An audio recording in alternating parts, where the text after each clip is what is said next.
एक लड़का railway line पर आम का पेड़ लगाता है और हर रोज उसे पानी देता है।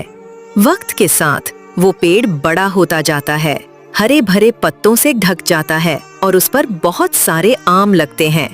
लड़का खुशी खुशी उस पेड़ की छांव में बैठकर आम खाता है।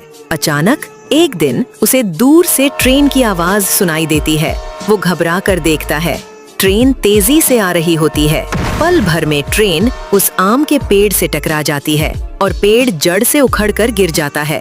ये मंजर देख वो आहिस्ता से कहता है, फिर भी आपने रीमास्टर्ड टेल्स को लाइक और सब्सक्राइब नहीं किया?